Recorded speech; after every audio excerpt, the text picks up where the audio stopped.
ഇന്ന് ദിവസം 153. ഇന്ന് വായിക്കുന്ന വചനഭാഗങ്ങൾ 1 രാജാക്കന്മാരുടെ പുസ്തകത്തിൽ നിന്ന് അധ്യായം 11. സഭാപ്രസംഗകൻ അധ്യായം 10, 11, 12. സങ്കീർത്തനങ്ങൾ 9. 1 രാജാക്കന്മാരുടെ പുസ്തകത്തിൽ നിന്ന് അധ്യായം 11. സോളമൻ്റെ അധപതനം. സോളമൻ രാജാവ് അനേകം വിദേശ വനിതകളെ പ്രേമിച്ചു. ഫറവോയുടെ മകളെയും മോവാബ്യർ, അമോന്യർ, ഏദോമ്യർ, തീദോന്യർ, ഹിത്യർ എന്നീ അന്യവംശങ്ങളിൽപ്പെട്ട സ്ത്രീകളെയും ഭാര്യമാരായി സ്വീകരിച്ചു.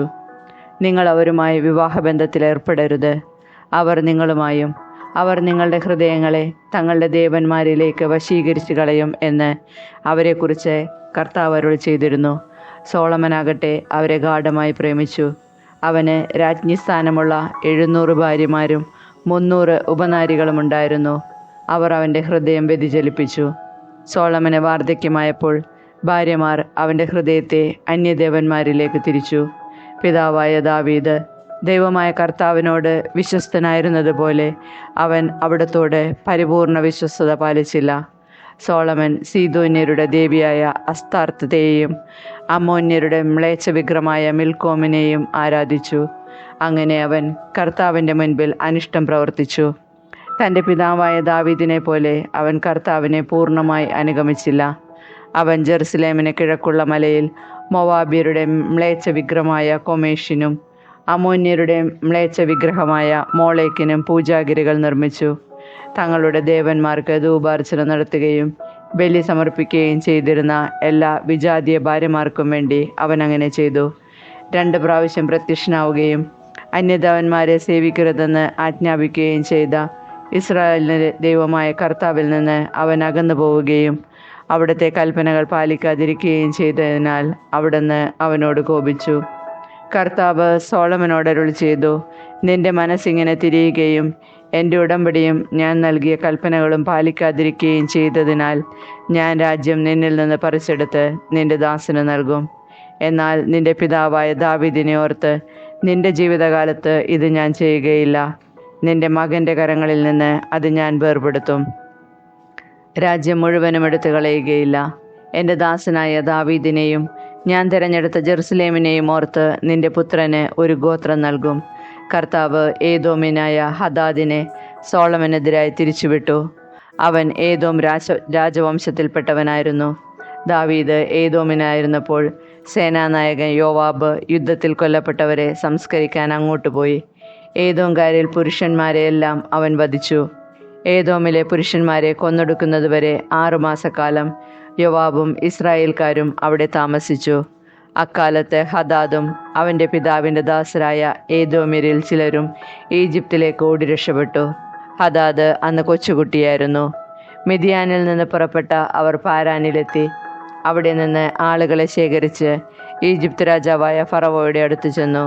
ഫറവോ അവനൊരു ഭവനവും കുറച്ച് സ്ഥലവും ഭക്ഷണവും കൊടുത്തു. ഹദാദ് ഫറവോയുടെ പ്രീതി സമ്പാദിച്ചു. ഫറവോ തൻ്റെ ഭാര്യയായ തഹ്ഫെനേസ് രാജ്ഞിയുടെ സഹോദരിയെ ഹദാദിന് ഭാര്യയായി കൊടുത്തു. ഹദാദിന് അവളിൽ ഗനൂബാത്ത് എന്നൊരു മകനുണ്ടായി. മുലകുടി മാറുന്നതുവരെ തഹ്ഫെനേസ് അവനെ ഫറവോയുടെ കൊട്ടാരത്തിൽ വളർത്തി. അവൻ അവിടെ ഫറവോയുടെ പുത്രന്മാരോടുകൂടെ വസിച്ചു. ദാവീദ് തൻ്റെ പിതാക്കന്മാരോട് ചേർന്നുവെന്നും സേനാധിപനായ യോവാബ് മരിച്ചെന്നും ഹദാദ് ഈജിപ്തിൽ വെച്ച് കേട്ടു. അപ്പോൾ അവൻ ജന്മദേശത്തേക്ക് മടങ്ങിപ്പോകാൻ ഫറവോയോട് അനുവാദം ചോദിച്ചു. ഫറവോ പറഞ്ഞു, എൻ്റെ അടുത്ത് എന്ത് കുറവുണ്ടായിട്ടാണ് നീ സ്വദേശത്തേക്ക് പോകാൻ ആഗ്രഹിക്കുന്നത്? എന്നെ വിട്ടയച്ചാലും. അവൻ വീണ്ടും അപേക്ഷിച്ചു. എലിയാദയുടെ മകൻ റസോണിനെയും ദൈവം സോളമൻ്റെ എതിരാളിയാക്കി. അവൻ തൻ്റെ യജമാനനും സോബായിലെ രാജാവായുമായ ഹദദേസറിൻ്റെ അടുത്ത് നിന്ന് ഒളിച്ചോടിപ്പോന്നവനാണ്. ദാവീദ് സോബാക്കാരെ സംഹരിച്ചപ്പോൾ റസോൺ ഒരു കവർച്ചാ സംഘം രൂപവൽക്കരിച്ച് അതിൻ്റെ തലവനായി. അവർ ദമാസ്കസിൽ പോയി താമസിക്കുകയും അവനെ ദമാസ്കസിലെ രാജാവാക്കുകയും ചെയ്തു. സോളമൻ്റെ കാലം മുഴുവൻ അവൻ ഹദാദിനെ പോലെ ദുഷ്കൃത്യങ്ങൾ ചെയ്ത് ഇസ്രായേലിൻ്റെ ശത്രുവായി ജീവിച്ചു. അവൻ ഇസ്രായേലിനെ വെറുത്തതുകൊണ്ട് സിറിയയിൽ ഭരണം നടത്തി. സോളമൻ്റെ ഭൃത്യനും സെരേദായിലെ എഫ്രായിമിനുമായ നെബാത്തിൻ്റെ മകനുമായ ജെറോബോവാം അവൻ്റെ അമ്മ സെരുവ എന്ന വിധവയായിരുന്നു. രാജാവിനെതിരെ കരമുയർത്തി അവൻ രാജാവിനെതിരെ പ്രവർത്തിക്കാൻ കാരണം ഇതാണ്. സോളമൻ മില്ലോ പണിയുകയും തൻ്റെ പിതാവായ ദാവീദിൻ്റെ നഗരത്തിലുണ്ടായിരുന്ന അറ്റകുറ്റങ്ങൾ തീർക്കുകയും ചെയ്തു. ജെറോബോവാം വളരെ കഴിവുള്ളവനായിരുന്നു. പരിശ്രമശാലിയായ അവനെ സോളമൻ ജോസഫിൻ്റെ ഭവനത്തിലെ അടിമവേലയുടെ മേൽനോട്ടക്കാരനാക്കി. ഒരു ദിവസം ജെറോബോവാം ജെറുസലേമിൽ നിന്ന് പുറത്തു പോകവേ ഷീലോന്യയായ അഹിയ പ്രവാചകൻ അവനെ കണ്ടുമുട്ടി. അഹിയ ഒരു പുതിയ അങ്കി ധരിച്ചിരുന്നു. ആ വെളിം പ്രദേശത്ത് അവർ ഇരുവരും മാത്രമേ ഉണ്ടായിരുന്നുള്ളൂ. അഹിയ താൻ ധരിച്ചിരുന്ന പുതിയ അങ്കിയെടുത്ത് 12 കഷ്ണങ്ങളായി കീറി. അവൻ ജെറോബോവാമിനോട് പറഞ്ഞു, 10 കഷ്ണം നീ എടുത്തുകൊള്ളുക. ഇസ്രായേലിൻ്റെ ദൈവമായ കർത്താവ് അരുളി ചെയ്യുന്നു, ഞാൻ സോളമൻ്റെ കയ്യിൽ നിന്ന് രാജ്യമെടുത്ത് 10 ഗോത്രങ്ങൾ നിനക്ക് തരും. എൻ്റെ ദാസനായ ദാവീദിനെ ഓർത്തും ഇസ്രായേലിലെ എല്ലാ ഗോത്രങ്ങളിൽ നിന്ന് ഞാൻ തിരഞ്ഞെടുത്ത ജെറുസലേം നഗരത്തെയും ഓർത്ത് അവന് ഒരു ഗോത്രം നൽകും. അവൻ എന്നെ മറന്ന് സീദോന്യരുടെ ദേവി അസ്താർത്തയെയും മൊവാബ്യരുടെ ദേവനായ കൊമേഷിനെയും അമോന്യരുടെ ദേവനായ മിൽക്കോമിനെയും ആരാധിച്ചു. അവൻ തൻ്റെ പിതാവായ ദാവീദിനെ പോലെ എൻ്റെ മാർഗത്തിലൂടെ ചരിച്ച് എൻ്റെ മുൻപിൽ നീതി പ്രവർത്തിക്കുകയോ എൻ്റെ കൽപ്പനകളും നിയമങ്ങളും അനുസരിക്കുകയോ ചെയ്തില്ല. എങ്കിലും രാജ്യം മുഴുവൻ ഞാൻ അവനിൽ നിന്ന് എടുക്കുകയില്ല. അവൻ്റെ ജീവിതകാലം മുഴുവനും ഞാൻ തിരഞ്ഞെടുത്തവനും എൻ്റെ കൽപ്പനകളും നിയമങ്ങളും അനുസരിച്ചവനും എൻ്റെ ദാസനുമായ ദാവീദിനെ ഓർത്ത് ഞാൻ അവനെ രാജാവായി നിലനിർത്തും.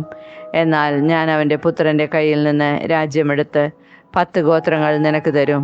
എങ്കിലും എൻ്റെ നാമം നിലനിർത്താൻ ഞാൻ തിരഞ്ഞെടുത്ത ജെറുസലേം നഗരത്തിൽ എൻ്റെ മുൻപിൽ എൻ്റെ ദാസനായ ദാവീദിന് സദാ ഒരു ദീപമുണ്ടായിരിക്കാൻ അവൻ്റെ പുത്രന് ഞാനൊരു ഗോത്രം നൽകും.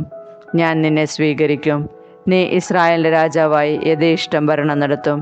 എൻ്റെ കൽപ്പനകൾ സ്വീകരിച്ച് എൻ്റെ മാർഗത്തിൽ ചരിക്കുകയും എൻ്റെ ദാസനായ ദാവീദിനെ പോലെ എൻ്റെ പ്രമാണങ്ങളും കൽപ്പനകളും പാലിക്കുകയും ചെയ്തുകൊണ്ട് എൻ്റെ ദൃഷ്ടിയിൽ നീതി പ്രവർത്തിച്ചാൽ ഞാൻ നിന്നോട് കൂടെ ഉണ്ടായിരിക്കും. ദാവീദിനെ പോലെ നിനക്കും സ്ഥിരമായൊരു ഭവനം ഞാൻ പണിയും. ഇസ്രായേലിനെ നിനക്ക് നൽകുകയും ചെയ്യും. ദാവീദിൻ്റെ അനന്തര തലമുറകളെ ഇങ്ങനെ ഞാൻ പീഡിപ്പിക്കും. എന്നാൽ ഇത് എന്നേക്കുമായിട്ടല്ല. സോളമൻ ജെറോബോവാമിനെ കൊല്ലാൻ ശ്രമിച്ചു. എന്നാൽ ജെറോബോവാം ഈജിപ്ത് രാജാവായ ഷീഷാക്കിൻ്റെ അടുത്തേക്ക് പലായനം ചെയ്തു. സോളമൻ്റെ മരണം വരെ അവൻ അവിടെയായിരുന്നു. സോളമൻ്റെ മരണം. സോളമൻ്റെ മറ്റെല്ലാ പ്രവൃത്തികളും അവൻ്റെ ജ്ഞാനവും സോളമൻ്റെ നടപടി പുസ്തകത്തിൽ എഴുതപ്പെട്ടിട്ടില്ലേ? സോളമൻ ജെറുസലേമിൽ 40 വർഷം ഇസ്രായേൽ ജനത്തെ ഭരിച്ചു.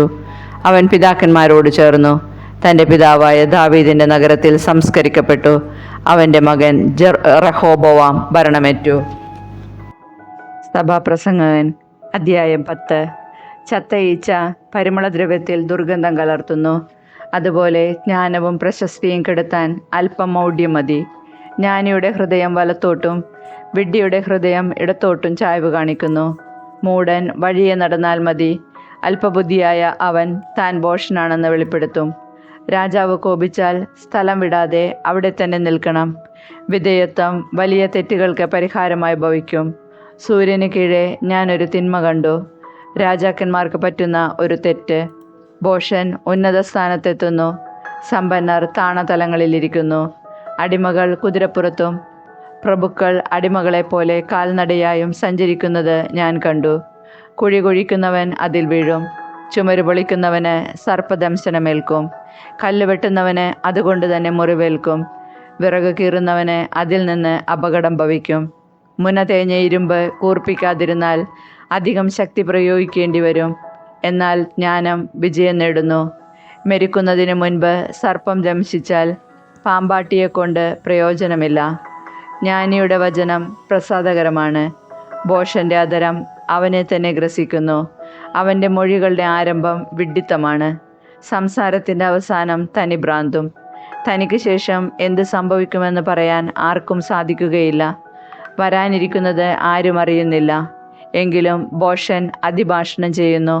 നഗരത്തിലേക്കുള്ള വഴിയറിയാതെ കഷ്ടപ്പെട്ട് ഭോഷൻ തളരുന്നു. ശിശു ഭരണം നടത്തുകയും രാജകുമാരന്മാർ ഉഷസ്സിൽ വിരുന്നുണ്ണുകയും ചെയ്യുന്ന രാജ്യമേ, നിനക്ക് ഹാ കഷ്ടം. ആഭിജാത്യമുള്ള രാജാവിനെ ലഭിച്ച രാജ്യം ഭാഗ്യമുള്ളത്. അവിടെ രാജകുമാരന്മാർ ശക്തിയാർജിക്കാൻ വേണ്ടി ഉന്മത്തരാകാനല്ല, ഉചിത സമയത്ത് മാത്രം വിരുന്ന് നടത്തുന്ന രാജ്യം ഭാഗ്യമുള്ളത്. ഉടമസ്ഥൻ അശ്രദ്ധനായാൽ മേൽക്കൂര ഇടിഞ്ഞു വീഴും. അവൻ അലസനായാൽ പുരചോരും. അപ്പമുണ്ടാക്കുന്നത് സന്തോഷിക്കാനാണ്, വീഞ്ഞ് ജീവിതത്തിന് ആനന്ദം പകരുന്നു. എന്നാൽ എല്ലാറ്റിനും പണം വേണം. രാജാവിനെ വിചാരത്തിൽ പോലും ശപിക്കരുത്, ഉറക്കറയിൽ പോലും ധനവാനെയും. ആകാശപ്പറവകൾ തൻ്റെ ശബ്ദമേറ്റെടുക്കും, എങ്കിലും പദത്രി ജാതി അക്കാര്യം ഉതിർത്തെന്നു വരും. സഭാപ്രസംഗകൻ അധ്യായം 11. വിവേകപൂർവം പ്രവർത്തിക്കുക. അപ്പം നീ വെള്ളത്തിലേക്കെറിയുക, പല നാളുകൾക്ക് ശേഷം അത് നീ കണ്ടെത്തും. 7 8 കാര്യങ്ങളിൽ ധനം മുടക്കുക. ഭൂമിയിൽ എന്ത് തിന്മയാണ് സംഭവിക്കുക എന്ന് നീ അറിയുന്നില്ലല്ലോ. മേഘങ്ങൾ വെള്ളം നിറയുമ്പോൾ അത് നിശേഷം ഭൂമിയിലേക്ക് ചൊരിയുന്നു. തെക്കോട്ടോ വടക്കോട്ടോ വീഴുന്ന വൃക്ഷം വീണെടുത്തു തന്നെ കിടക്കും. കാറ്റു നോക്കിയിരിക്കുന്നവൻ വിതയ്ക്കുകയോ മേഘങ്ങളെ നോക്കിയിരിക്കുന്നവൻ കൊയ്യുകയോ ഇല്ല. ഗർഭിണിയുടെ ഉദരത്തിൽ ചൈതന്യം പ്രവേശിക്കുന്നത് എങ്ങനെ എന്ന് അറിയാത്തതുപോലെ സർവത്തിൻ്റെയും സൃഷ്ടാവായ ദൈവത്തിൻ്റെ പ്രവൃത്തികളും നീ അറിയുന്നില്ല. രാവിലെ വിത്ത് വിതയ്ക്കുക, വൈകുന്നേരവും കൈ പിൻവലിക്കരുത്. കാരണം ഏതാണ് സഫലമാവുക, ഇതോ അതോ അഥവാ രണ്ടുമോ എന്ന് നീ അറിയുന്നില്ലല്ലോ. വെളിച്ചം സുഗതമാണ്, സൂര്യനെ നോക്കുന്നത് കണ്ണിന് നല്ലതാണ്. ദീർഘകാലം ജീവിച്ചിരിക്കുന്നവൻ അക്കാലമെല്ലാം ആനന്ദിക്കട്ടെ. എന്നാൽ അന്ധകാരത്തിൻ്റെ ദിനങ്ങൾ നിരവധിയായിരിക്കുമെന്ന് ഓർക്കുകയും ചെയ്യട്ടെ. വരുന്നതെല്ലാം മിഥ്യയാണ്, യുവത്വവും വാർദ്ധക്യവും. യുവാവേ, യുവത്വത്തിൽ നീ സന്തോഷിക്കുക. യൗവനത്തിൻ്റെ നാളുകളിൽ നിന്റെ ഹൃദയം നിന്നെ ആനന്ദിപ്പിക്കട്ടെ. ഹൃദയത്തിൻ്റെ പ്രേരണകളെയും കണ്ണിൻ്റെ അഭിലാഷങ്ങളെയും പിൻചെല്ലുക. എന്നാൽ ഓർമ്മിച്ചു കൊള്ളുക, ഇവയ്ക്കെല്ലാം ദൈവം നിന്നെ ന്യായവിധിക്കായി വിളിക്കും. മനസ്സിൽ നിന്ന് ആകുലത അകറ്റുക, ശരീരത്തിൽ നിന്ന് വേദന ദൂരീകരിക്കുക. യുവത്വവും ജീവിതത്തിൻ്റെ പ്രഭാതവും മിഥ്യയാണ്. സഭാപ്രസംഗകൻ അധ്യായം 12. ഒന്നിലും സന്തോഷം തോന്നുന്നില്ല എന്ന് നീ പറയുന്ന ദുർദിനങ്ങളും വർഷങ്ങളും ആഗമിക്കും മുമ്പ് യവനകാലത്ത് സൃഷ്ടാവിനെ സ്മരിക്കുക. സൂര്യനും പ്രകാശവും ചന്ദ്രനും നക്ഷത്രങ്ങളും ഇരുണ്ടുപോകും. വൃഷ്ടി കഴിഞ്ഞ് മറഞ്ഞ മേഘങ്ങൾ വീണ്ടും വരും. വീട്ടുകാവൽക്കാർ സംഭ്രമിക്കുകയും ശക്തന്മാർ കൂനിപ്പോവുകയും അരയ്ക്കുന്നവർ കുറവായതിനാൽ വിരമിക്കുകയും കിളിവാതിലിലൂടെ നോക്കുന്നവർ അന്ധരാവുകയും ചെയ്യും. തെരുവിലെ വാതിലുകൾ അടയ്ക്കപ്പെടും. മാവ് പൊടിക്കുന്ന ശബ്ദം മന്ദീഭവിക്കും. പക്ഷിയുടെ ശബ്ദം കേട്ട് മനുഷ്യൻ ഉണർന്നു പോകും. ഗായികമാരുടെ ശബ്ദം താഴും. ഉയർന്നു നിൽക്കുന്നതും വഴിയിൽ കാണുന്നതുമെല്ലാം അവർക്ക് ഭീതിജനകമാകും. ബദാം വൃക്ഷം തളർക്കും, പച്ചക്കുതിര ഇഴയും, ആശ അറ്റുപോകും. മനുഷ്യൻ തൻ്റെ നിത്യഭവനത്തിലേക്ക് പോവുകയും വിലപിക്കുന്നവർ തെരുവീതികളിലൂടെ നീങ്ങുകയും ചെയ്യും. വെള്ളിച്ചരട് പൊട്ടും, കനകപാത്രങ്ങൾ തകരും, അരുവിയിൽ വെച്ച് കുടമുടയും, നീർത്തൊട്ടിയുടെ ചക്രം തകരും. ധൂളി അതിൻ്റെ ഉറവിടമായ മണ്ണിലേക്ക് മടങ്ങും. ആത്മാവ് തൻ്റെ ദാതാവായ ദൈവത്തിനെങ്കിലേക്ക് തിരിച്ചു പോവുകയും ചെയ്യും. സഭാപ്രസംഗകൻ പറയുന്നു, മിഥ്യകളിൽ മിഥ്യ, സമസ്തവും മിഥ്യ. ഉപസംഹാരം. സഭാപ്രസംഗകൻ ജ്ഞാനിയായിരുന്നു. കൂടാതെ അവൻ ആപ്തവചനങ്ങൾ വിവേചിച്ച് പഠിക്കുകയും ക്രമത്തിലെടുക്കുകയും ചെയ്തുകൊണ്ട് ജനങ്ങൾക്ക് അറിവ് പകർന്നു. ഇമ്പമുള്ള വാക്കുകൾ കണ്ടുപിടിക്കാൻ സഭാപ്രസംഗകൻ ശ്രമിച്ചിട്ടുണ്ട്. സത്യവചസ്സുകൾ സത്യസന്ധമായി രേഖപ്പെടുത്തുകയും ചെയ്തിരിക്കുന്നു. ജ്ഞാനിയുടെ വാക്കുകൾ ഇടയൻ്റെ വടി പോലെയാണ്. ഇടയൻ്റെ സമാഹരിക്കപ്പെട്ട സൂക്തങ്ങൾ തറഞ്ഞു കയറിയ ആണികൾ പോലെയാണ്. മകനെ, ഇതിലപ്പുറമുള്ള സകലതിലും നീ മുൻകരുതലുള്ളവനായിരിക്കണം. നിരവധി ഗ്രന്ഥങ്ങൾ നിർമ്മിക്കുക എന്ന് വെച്ചാൽ അതിന് അവസാനമുണ്ടാവുകയില്ല. അധ്യയനം അധികമായാൽ അത് ശരീരത്തെ തളർത്തും.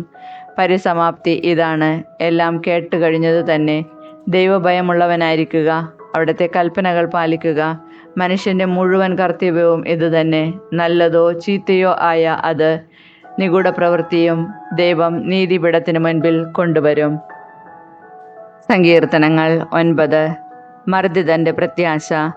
പൂർണ്ണ ഹൃദയത്തോടെ ഞാൻ കർത്താവിന് നന്ദി പറയും. അവിടുത്തെ അത്ഭുത പ്രവൃത്തികൾ ഞാൻ വിവരിക്കും. ഞാൻ അങ്ങയിൽ ആഹ്ലാദിച്ചുല്ലസിക്കും. അത്യുന്നതനായവനെ, അങ്ങയുടെ നാമത്തിന് ഞാൻ സ്വസ്ത്രമാലപിക്കും. എന്തെന്നാൽ എൻ്റെ എതിരാളികൾ പിന്തിരിഞ്ഞോടിയപ്പോൾ കാലിടറി വീഴുകയും അങ്ങയുടെ മുൻപിൽ നാശമടയുകയും ചെയ്തു. അങ്ങെനിക്ക് നീതി നടത്തി തന്നിരിക്കുന്നു. അങ്ങനെ ആയാസനത്തിലിരുന്ന് നീതിപൂർവമായ വിധി പ്രസ്താവിച്ചു. അവിടുന്ന് ജനതകളെ ശകാരിച്ചു. അവിടുന്ന് ദുഷ്ടരെ നശിപ്പിച്ചു. അവരുടെ നാമം എന്നേക്കുമായി മാച്ചു കളഞ്ഞു. ശത്രു നാശകൂമ്പാരത്തിൽ അപ്രത്യക്ഷമായിരിക്കുന്നു. അവരുടെ നഗരങ്ങളെ അങ്ങ് ഉന്മൂലനം ചെയ്തു. അവരുടെ സ്മരണ പോലും മാഞ്ഞുപോയിരിക്കുന്നു. എന്നാൽ കർത്താവ് എന്നേക്കുമായി സിംഹാസനസ്ഥനായിരിക്കുന്നു. ന്യായവിധിക്കാണ് അവിടുന്ന് സിംഹാസനം സ്ഥാപിച്ചിരിക്കുന്നത്. അവിടുന്ന് ലോകത്തെ നീതിയോടെ വിധിക്കുന്നു. അവിടുന്ന് ജനതകളെ നിഷ്പക്ഷമായി വിധിക്കുന്നു. കർത്താവ് മർദ്ദിതരുടെ ശക്തിദുർഗമാണ്, കഷ്ടകാലത്ത് അവരുടെ അഭയസ്ഥാനവും. അങ്ങയുടെ നാമം അറിയുന്നവർ അങ്ങിൽ വിശ്വാസമർപ്പിക്കുന്നു. കർത്താവെ, അങ്ങയെ അന്വേഷിച്ചവരെ അങ്ങ് ഉപേക്ഷിച്ചിട്ടില്ല. സിയോനിൽ വസിക്കുന്ന കർത്താവിന് സ്വസ്ത്രമാലപിക്കുവിൻ. അവിടുത്തെ പ്രവൃത്തികളെ ജനതകളുടെ ഇടയിൽ പ്രഘോഷിക്കുവിൻ. എന്തെന്നാൽ രക്തത്തിന് പ്രതികാരം ചെയ്യുന്ന അവിടുന്ന് അവരെ ഓർമ്മിക്കും. പീഡിതരുടെ നിലവിളി അവിടുന്ന് മറക്കുന്നില്ല. കർത്താവെ, എന്നോട് കരുണ കാണിക്കണമേ. മരണകവാടത്തിൽ നിന്ന് എന്നെ ഉദ്ധരിക്കുന്നവനെ, വൈരികൾ മൂലം ഞാൻ സഹിക്കുന്ന പീഡകൾ കാണണമേ. അങ്ങനെ ഞാൻ അവിടുത്തെ സ്തുതികൾ ആലപിക്കട്ടെ. അങ്ങ് നൽകിയ വിമോചനമോർത്ത് സിയോൻ പുത്രിയുടെ കവാടങ്ങളിൽ ഞാൻ സന്തോഷിക്കട്ടെ. തങ്ങൾ കുഴിച്ച കുഴിയിൽ തന്നെ ജനതകൾ വീണടിഞ്ഞു. തങ്ങൾ ഒരുക്കിയ കെണിയിൽ അവരുടെ തന്നെ പാദങ്ങൾ കുരുങ്ങി. കർത്താവ് തന്നെ വെളിപ്പെടുത്തി. അവിടുന്ന് ന്യായവിധി നടത്തി. ദുഷ്ടർ സ്വന്തം കരവേലകളിൽ കുടുങ്ങി. ദുഷ്ടർ പാതാളത്തിൽ പതിക്കട്ടെ. ദൈവത്തെ മറക്കുന്ന സകല ജനതകളും തന്നെ. ദരിദ്രർ എന്നേക്കും വിസ്മരിക്കപ്പെടുകയില്ല.